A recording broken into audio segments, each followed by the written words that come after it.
Hello प्यारे बच्चों, online chemistry classes में मैं doctor Darshan Singh Kamboj, assistant professor government PG college Dwarahat आज फिर स्वागत करता हूं।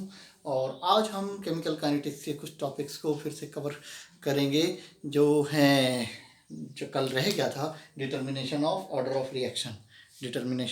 of reaction, how experimentally we determine order of reactions. So there are number of methods to determine the order of reaction. कई सारी मेथड्स हैं जिससे हम जो है ऑर्डर ऑफ रिएक्शन को पता करते हैं। और ऑर्डर ऑफ रिएक्शन पता करने के लिए हम क्या क्या मेथड यूज़ करते हैं, इनकी चर्चा हम आज करेंगे।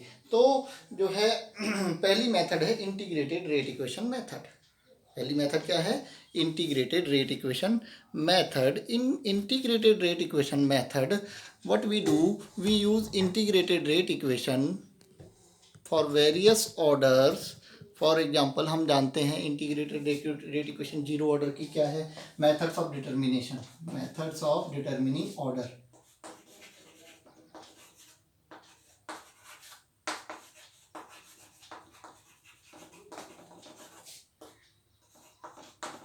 Order of reaction. तो कई सारी मेथड हैं। पहली मेथड हम बात कर रहे हैं integrated rate equation method. Integrated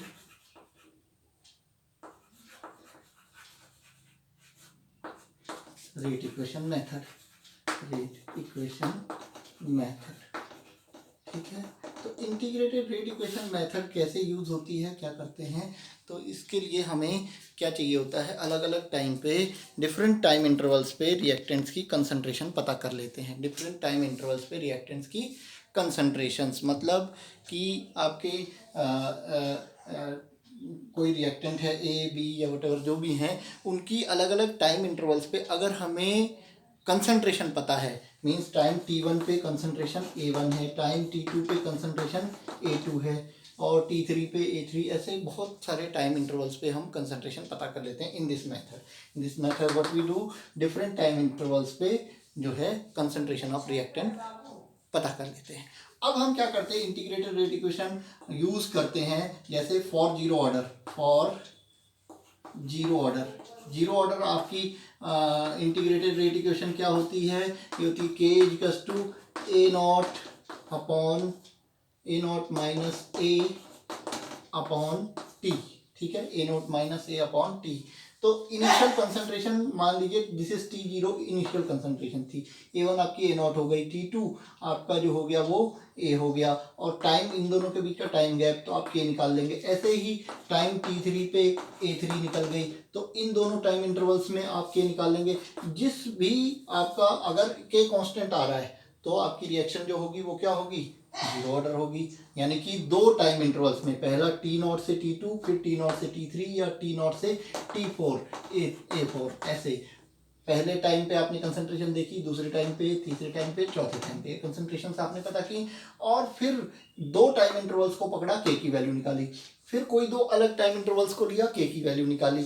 तो डिफरेंट टाइम इंटरवल्स पे अगर के की वैल्यू कांस्टेंट आती है, के कांस्टेंट आता है, के equals to constant nearly same आता है, तो रिएक्शन उसी ऑर्डर को बिलोंग करेगी। यानी कि अगर हम फर्स्ट ऑर्डर देखें, फर्स्ट ऑर्डर की इक्वेशन अगर इसमें कांस्टेंट नहीं आ रहा है तो क्या होगी? फर्स्ट ऑर्डर होगी। फर्स्ट ऑर्डर के लिए क्या है? 2.303 upon T log A not upon A, ये है फर्स्ट ऑर्डर के लिए। तो अगर टाइम इंटरवल T0 से T2 तक, और टाइम इंटरवल ये लगा देंगे कि कितना आ रहा है, फिर T0 से T3 में भी वही आ रहा है, T0 से T4 में भी वही आ रहा है, तो आप क्या कहेंगे? ये फर्स्ट ऑर्डर है। नहीं तो फिर क्या होगी? सेकंड ऑर्डर होगी। ऐसे ही थर्ड ऑर्डर। आप इंटीग्रेटेड रेट इक्वेशन आप यूज करेंगे। के इक्वल्स टू क्या था? के इक्वल्स टू आपका था 1/T into 1/A minus 1/A not. ये आपका किसके लिए थी बेटा? सेकेंड ऑर्डर के लिए। तो जिस भी इंटीग्रेटेड रेट इक्वेशन में के is constant for the given rate equation, अगर वो जीरो ऑर्डर होगी तो उसका के जीरो ऑर्डर वाली इंटीग्रेटेड रेट इक्वेशन में कांस्टेंट आएगा, फर्स्ट ऑर्डर होगी तो फर्स्ट ऑर्डर वाली इंटीग्रेटेड रेट इक्वेशन में कांस्टेंट आएगा, सेकंड ऑर्डर होगी तो इसके लिए आएगा। तो ये तो आपकी थी इंटीग्रेटेड रेट इक्वेशन मेथड, ठीक है। तो इंटीग्रेटेड रेट इक्वेशन मेथड पहली हमारी हो गई। इसके बाद दूसरी मेथड की बात करते हैं। दूसरी मेथड है graphical method, order of reaction निकालने की सेकंड मेथड है ग्राफिकल मेथड। ग्राफिकल मेथड, इसके लिए भी हमें डिफरेंट टाइम इंटरवल्स पे कंसंट्रेशन रिएक्टेंट की पता होनी चाहिए। कंसंट्रेशन मतलब आपकी कंसंट्रेशन टाइम इंटरवल का जो है वो एक ग्राफ बनाना होगा, यानी कि concentration of reactant with time graph बनाएंगे। वो ग्राफ कब लीनियर आता है इस पे डिपेंड करता है ऑर्डर। जैसे ये मैं आपको पहले भी बता चुका हूँ कि A concentration of reactant versus T अगर टाइम ए और टाइम का ग्राफ लीनियर आ रहा है सीधे सीधे, तो ये क्या होगा, जीरो ऑर्डर होगी, zero order. Concentration of the reactant और टाइम के बीच में ग्राफ, जो है अगर लीनियर है तो वो जीरो ऑर्डर रिएक्शन होगी। वही अगर लॉग ए, अगर ये लीनियर नहीं आता है तो क्या आएगा, आप देखेंगे ln a यानी कि लॉग ए वर्सेस टी के बीच में लीनियर आएगा, जीरो ऑर्डर के लिए होगा, इन दोनों के बीच में लीनियर होगा। यानी कि मैं आपको यहाँ बता दूं कि ये ग्राफ, ये ऐसे इधर ए और टी लिया तो ये क्या होगा, जीरो ऑर्डर, ठीक है, जीरो ऑर्डर, ठीक है। अगर ये ग्राफ ऐसे आता है कि यहाँ आपको लेना पड़ता है ए के साथ लीनियर नहीं आता है, ln a और t के साथ आता है ये ग्राफ लीनियर, यानी कि ये ग्राफ ऐसे लीनियर आता है तो ये क्या होगी, फर्स्ट ऑर्डर, ठीक है। और अगर यही ग्राफ यहाँ आता है 1/a और t के बीच में ये लीनियर आता है तो ये होगी सेकेंड ऑर्डर, ठीक है। तो ये ऐसे आपको ग्राफ बना बना के भी a और t के बीच में जीरो ऑर्डर, ln a और t के बीच में फर्स्ट ऑर्डर, और 1/a और t के बीच में लीनियर आता है। यानी कि अगर सेकंड ऑर्डर रिएक्शन है मान लीजिए तो इस कंडीशन में भी लीनियर ग्राफ नहीं आएगा, इस कंडीशन में भी लीनियर ग्राफ नहीं आएगा, इस कंडीशन में लीनियर ग्राफ आएगा। अगर फर्स्ट ऑर्डर है तो ना ऐसे लीनियर ग्राफ आएगा ना ऐसे लीनियर ग्राफ आएगा। तो आप ग्राफ प्लॉट करके रिएक्शन का ऑर्डर पता कर सकते हैं। तो ग्राफिकल मेथड हो गई। Next is half life method. Half life method बहुत इंटरेस्टिंग है। आप हाफ लाइफ मेथड में आप क्या करते हैं कि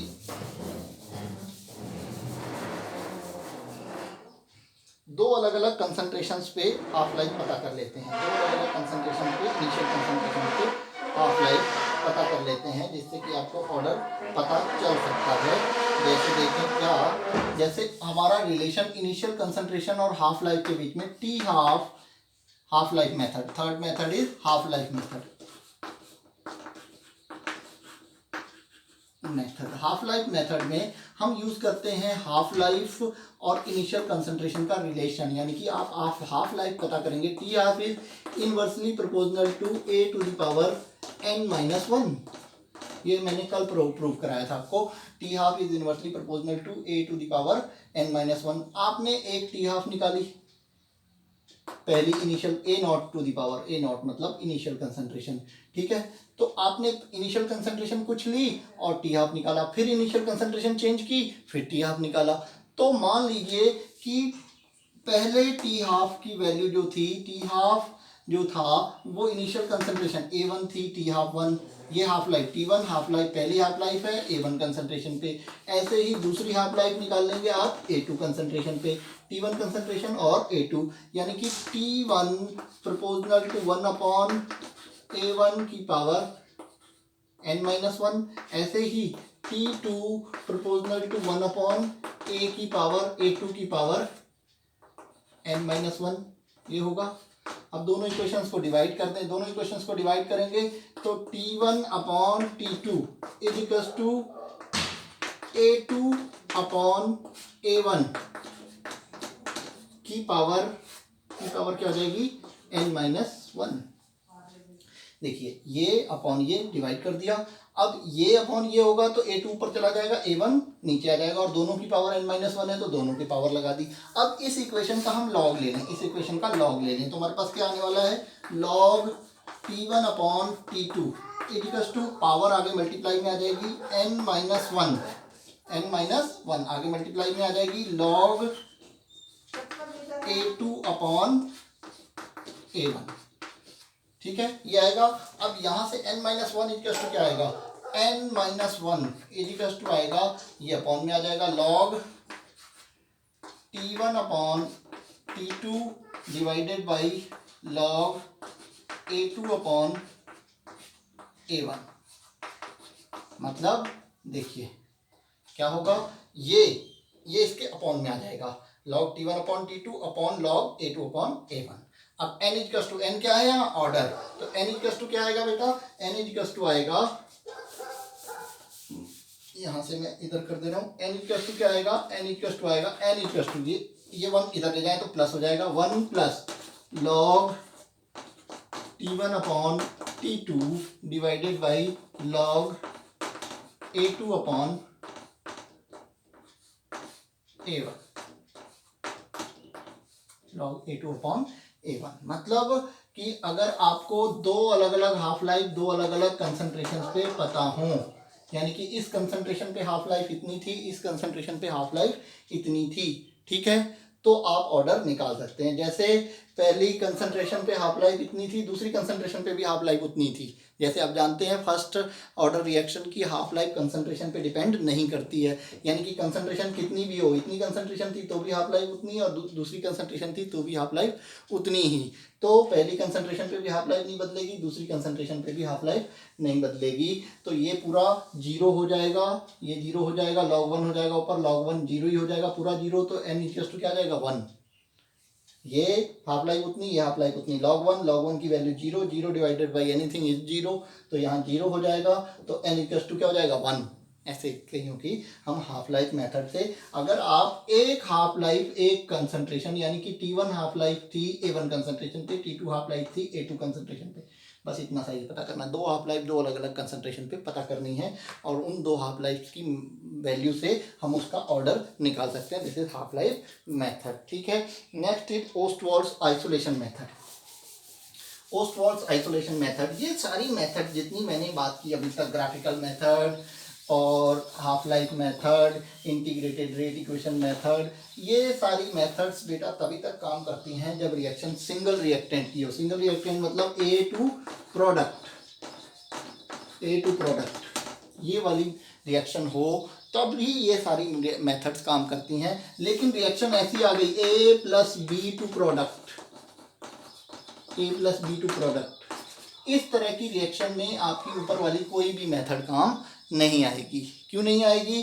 क्योंकि इसमें ऑर्डर इसके रेस्पेक्ट में भी होगा और इसके रेस्पेक्ट में भी होगा। मान लो इसके रेस्पेक्ट में x है, इसके रेस्पेक्ट में y है, तो ऑर्डर आपको दोनों के रेस्पेक्ट में निकालना पड़ेगा, दोनों के रेस्पेक्ट में पता करना पड़ेगा x की वैल्यू y की वैल्यू। तो अब इसमें क्या करना पड़ता है, इसके लिए नई मेथड आप यूज करते हैं, क्या उसको आप कहते हैं ओस्टवाल्ड्स आइसोलेशन मेथड।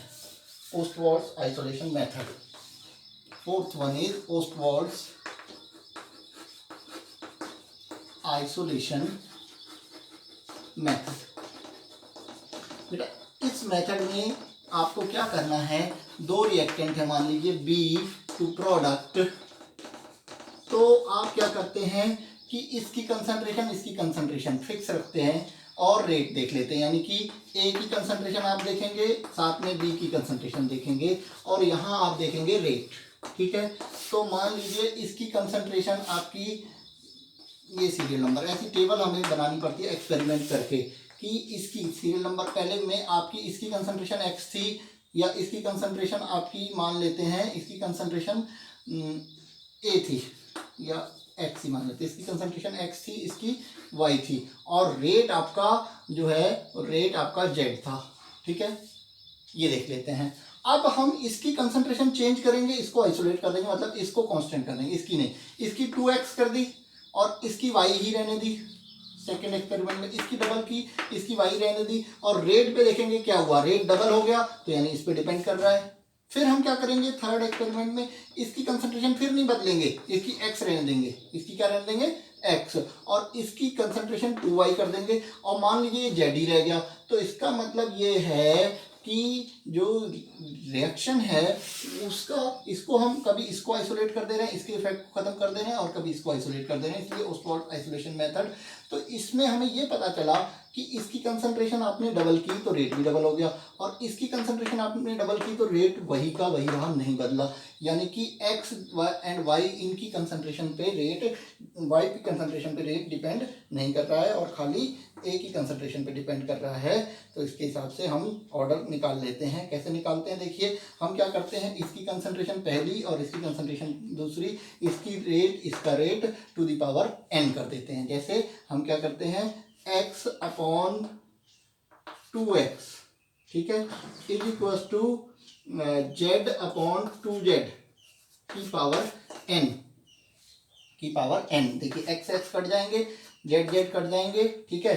तो 1/2 इक्वल्स टू 1/2 की पावर n, 1/2 इक्वल्स टू 1/2 की पावर n। तो यहाँ n इक्वल्स टू क्या आएगा, 1, n इक्वल्स टू क्या आएगा, 1 आएगा।